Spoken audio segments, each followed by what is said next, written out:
Welcome back to Spirit of Excellence TV. If you're hungry for true greatness, if you're hungry for power, if you're hungry for purpose, if you're hungry for excellence, then you are the right place. In our last video, we exposed 5 lies that stop you or that deny you access to greatness. And in this video, we shall be talking about 7 habits that unlocks unstoppable greatness.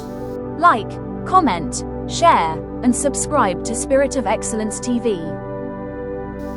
Like I said, we shall be discussing 7 habits that unlocks true greatness. And the first we shall be talking about today, we shall be talking about daily alignment with your calling.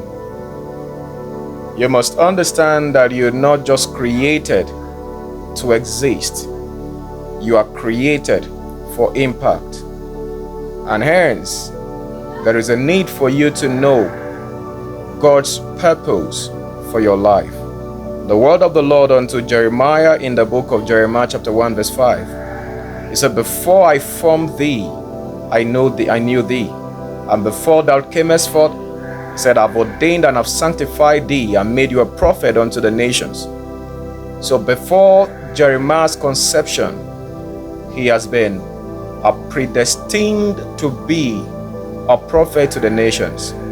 So you must know what to do that aligns with your purpose. Great people don't just chase activities, they chase the assignment. You don't just wake up and pursue everything because others are pursuing it. The others you're looking at may be pursuing God's assignment for their lives. You don't help them to start pursuing them. The Bible speaking in the book of Songs of Solomon chapter 1 verse 5 and 6. He said, "I am black, O ye daughters of Jerusalem." He said, "Look not upon me because I'm black." He said, "But I've been busy chasing or tending my brother's vineyard, and my own vineyard have I not kept." So what does that tell you? When you pursue after someone else's purpose, leaving yours, you end up in regret. That is why he said, "I am black, O daughters of Jerusalem." So you suffer what you are not supposed to suffer when you keep chasing what you are not supposed to chase. When you wake up every morning, ask yourself, why am I here? What am I supposed to accomplish today that will align with my purpose? What am I supposed to accomplish today that will align with my calling? It is important not just to live, but to live by God's program and assignment for your life. Then the number 2 we shall be talking about is relentless self-discipline. You see, self-discipline is important, and whenever I talk about discipline, one thing I tell people, I said, in building self-discipline, you must be intentional about it. Because you must understand that while building self-discipline, somehow, in one way or the other, you will be hurt. In one way or the other, people around you will be hurt. Now, but regardless of who is hurt or who is not hurt, you must understand that if really what you're chasing is God's assignment for your life, then you must pursue it and pursue it with all your heart. Let me also let you know this, that your talents may open doors for you, but discipline is what sustains the door. It is not just about you praying and asking the Lord for open door. Do you have the right discipline to keep it open? Show me a man that wakes up early every morning. Show me a man that focuses, that guards his focus.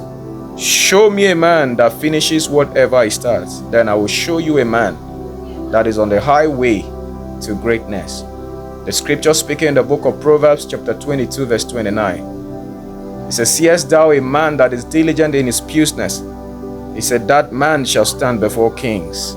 and he shall not stand before mean man. You must also understand this, that excellence is not just an act, it is a habit. There is a habit of greatness, and self-discipline is one of the great habits you must cultivate. The number 3 we shall be talking about is strategic relationship. I think I will dwell a little more on this because this is one of my strong message. I almost not preach a full message without talking about your relationship, because it matters a lot. Now, you must understand that the relationship you keep will either be a catalyst to your growth or your destruction. Jesus speaking said, "He that gathereth not with me scattereth abroad." So what does that tell you?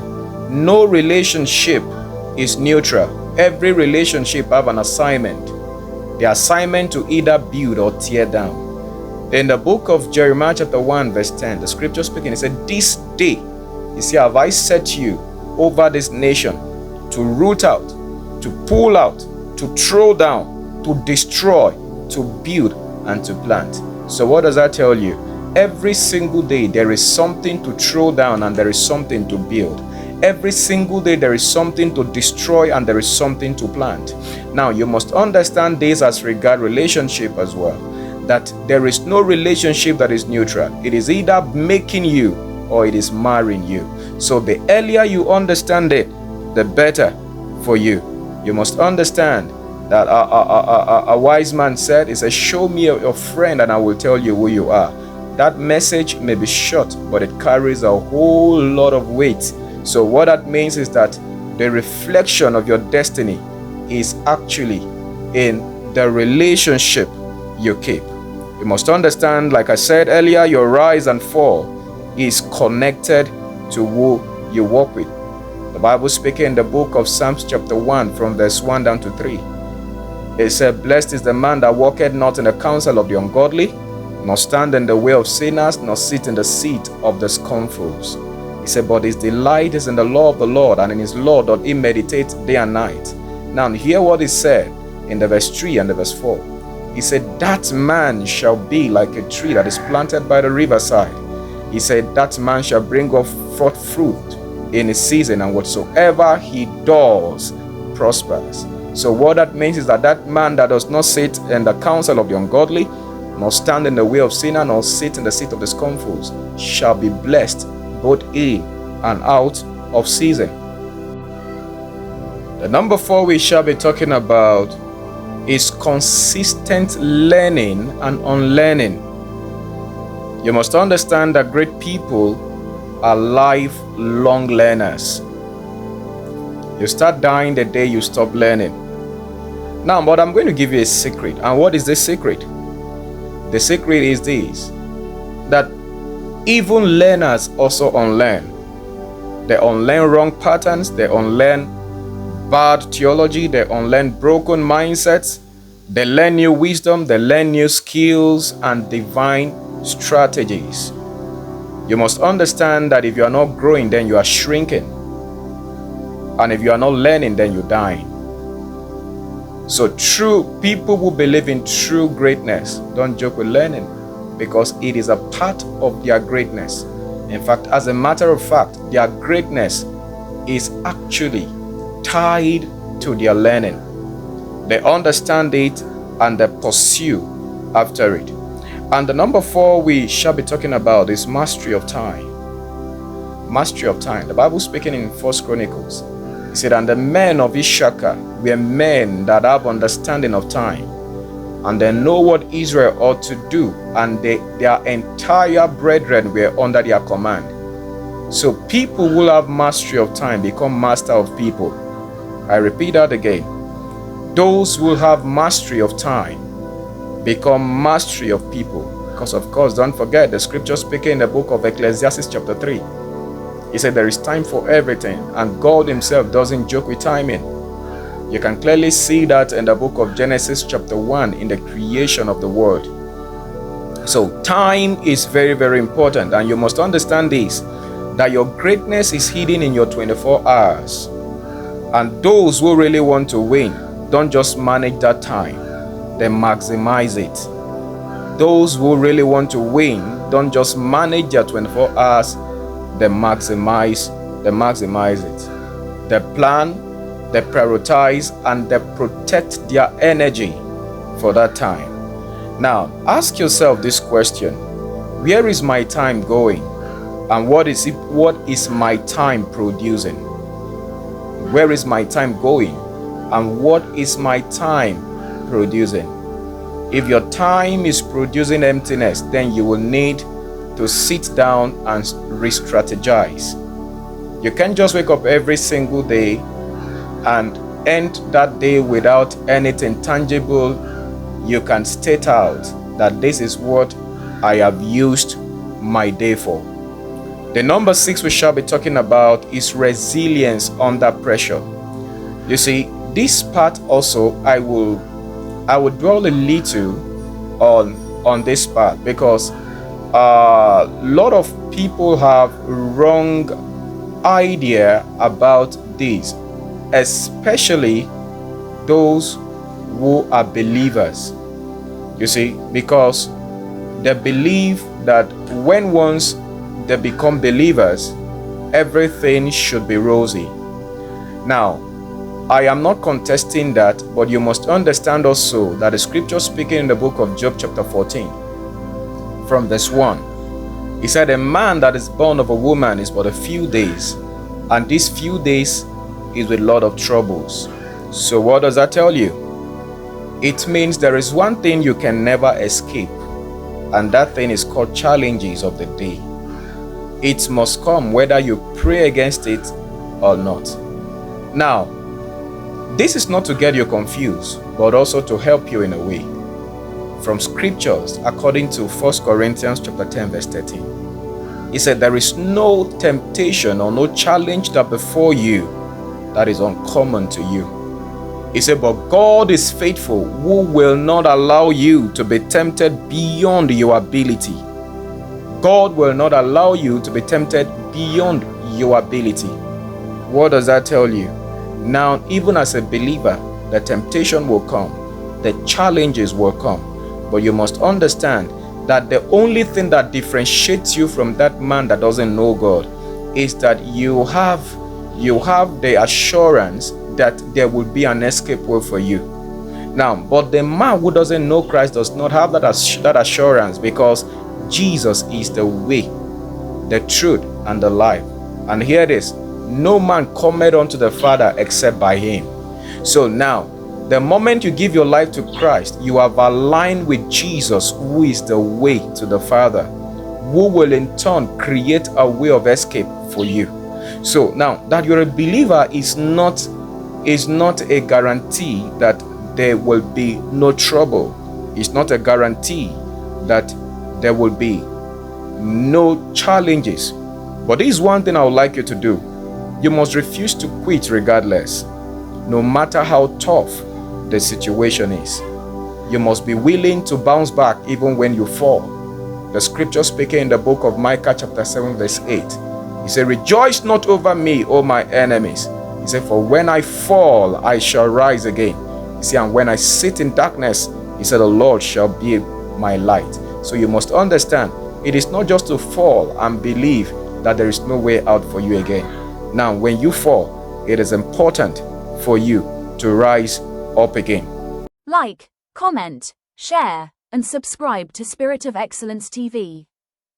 The number 7 we shall be talking about is intimacy with God. Intimacy with God. I deliberately saved the powerful, or rather the most powerful, for the last. You must understand that you can gain the word and still be empty if you are disconnected from the source. And of course, Christ is the source. The scripture speaking in the book of John chapter 1 from verse 1 down to 5. He said, in the beginning was the Word, and the Word was with God, and the Word was God. He said, in the beginning was everything made by him, and without him there was nothing made that was made. Now hear this. He said, in him was life, and the life was the light of men. He said, and the light shines in darkness, and darkness could not comprehend it. So having the word, but being disconnected from God is a waste of time. I've seen people who have great riches, but still feel empty. I've seen people who look round about them and all they see is money and still regret life. Now, you must understand this, that true wealth is not in how much money you have in your hands. It's about how or what is your relationship with God. You must understand this, that intimacy with God gives you direction for your life. It empowers you, it gives you wisdom, and it gives you peace. And that is why I said you can have all the riches of this world and still feel empty. What is that emptiness? A life without peace. A life without peace is empty. A life without the peace of God is a life that is just nothing but a sounding brass, irrespective of your loud noise that is being carried or conveyed by money. You must understand this. You must understand this, that greatness without God is a noise, and greatness with God is eternal impact. Now you have the 7 habits that unlock unstoppable greatness. Let me know which of the habits hits you the hardest. Drop it in the comments below. And if you've been blessed by this video, don't just keep it to yourself. Share it, like it, comment it, and if you watch this video and you have not subscribed to this channel, please subscribe and hit the notification bell so you keep getting the notification of videos like this whenever it drops. And remember, you were born for more. Don't settle for the average when greatness is in your DNA. God bless you. Shalom.